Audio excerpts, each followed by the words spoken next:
All right, the weatherspace.com weather news. Now, this article that, we released, let me tell you something. The author released this article, and it is true. This article is about storm chasers. These storm chasers need to get out of the way. I mean, seriously, storm chasers, ever since the series, Reed Timmer, all the TIFF, all that has completely and totally made storm chasing very popular. You think the movie Twister made storm chasing popular? That Discovery Channel storm chasers, these kids that are 13, 14 years old, maybe even 15 years old, when they get their license, they're going to remember the show, if it is still on, and want to do what the other storm chasers do, and that's chase storms, videotape them. And we got tour companies out there that are taking people's money. I mean, yes, it's great. Film to your heart's content, but get out of the way of other scientists. Dr. Josh Wurman of Vortex 2 released a statement about this exact same thing.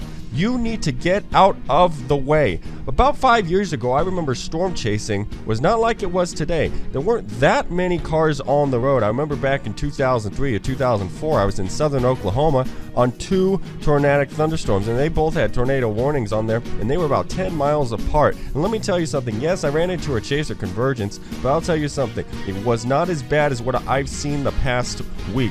I'm telling you right now, the chaser convergences are getting worse. One of these days, just one, you're going to get a tornado the size of Greensburg or the Moore F5. You're going to get a huge 1 to 2 mile wide F5 maxi tornado coming right down the street with 5,000 or more different cars out there in a chaser convergence. It's going to be like a parking lot out there, and that F5 is just going to mow you all down. Every single one of you will lose your life. All that's happening right now is all these shows, storm chasing, it's getting worse, it's getting more popular, and when things get popular, you know it's going to start escalating. It's going to end. And how is it going to end? It's going to end by people getting killed. Now, we do have people that get killed in storm chasing every once in a while, and people get killed by rolling over in a ditch or maybe even getting drowning from a flood. But let me tell you something right now. One of these days, that F5 tornado, that mile-wide F5 is going to come down. I mean, I saw the video, and there was like, I'm serious, there was almost 200 cars on the road. One actually had his windows blown out. It was a chaser tour company. I'm not sure which one it was, but this was on May 10th, 2010. So that's this year, during that tornado outbreak in Oklahoma. I'm telling you right now, folks, you are a chaser out there, take a video. But if you see any flashing lights behind you and you see a Dow, which is a Doppler on wheels, get the hell out of the way immediately. There are scientists, they've got a job to do. I don't care if you got money in your checkbook or whatever like that to go, all your guests are, give us money, and we'll take you on a tour.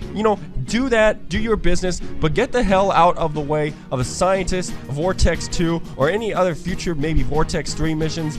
Any scientists out there have more of a right than you do because they are trying to save lives. Sure, you call it in, but you do not have the equipment that Vortex 2 has to surround the storm and get in ahead of it. You know what? You're traveling at 30 miles an hour to stay with the storm. These teams need to get ahead of the storm system itself. So get out of the way. Stop being a nuisance. And like I said, I'm telling you right now, this is a forecast right now. In the next 3 years, we are going to hear of over 50 or more deaths. I am waiting for the day to hear on the news that an F5 maxi tornado, mile or two wide, mowed down 15,000 storm chasers that could not get out of the way on the back roads due to a chaser convergence.